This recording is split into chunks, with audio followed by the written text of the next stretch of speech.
դուք ասում եք բոլոր բռնապետական երկրները հենց այս հոդվածներով են մարդկանց նստեցնում, որոնք հետագայում ճանաչվում են բանտարկյալներ։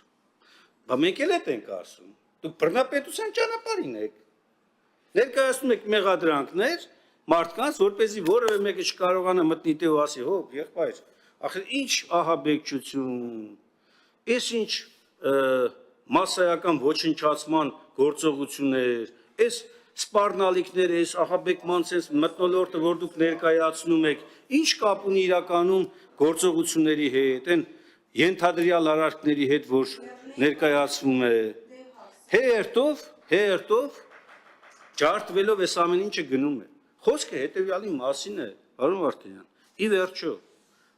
ցանկացած կասկած ենթադրյալ որևէ արարքի մասով ինքը պետք է համաչափ լինի նաև կիրառվող խափանման միջոցը համաչափ պետք է լինի այդ արարքը օբյեկտիվորեն արդյունավետորեն քննելու համար։ Հիմա դուք համարում եք ճիշտ է, որ մասսայաբար կիրառվում է կալանք խափանման միջոցը, կալանք երկարաժամկետ, որը ոչնչով չի զիջում պատժատեսակ ազատությունից զրկելու, ոչնչով։ Ու համարում եք, որ դա ըսկի աղերս չունի ժողովրդավարության իրավական պետության հետ։ Ասենք, մարդուն դուք նկատի ունեմ պետության անունից իրավասու մարմինները,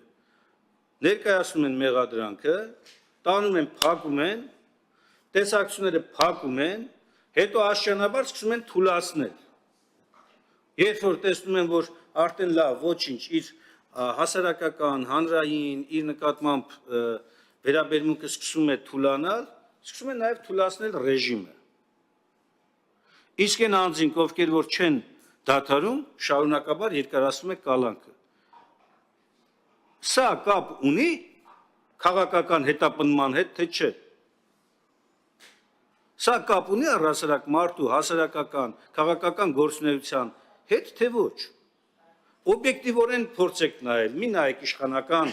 ակնոցներով, նայեք օբյեկտիվորեն, որպես Վենետիկի հանձնաժողովի անդամ։ Ահա, էլի դուք եք առը, բայց հիմա իշխանական է, հիմա ինչ կարգավիճակից բխելցնելով։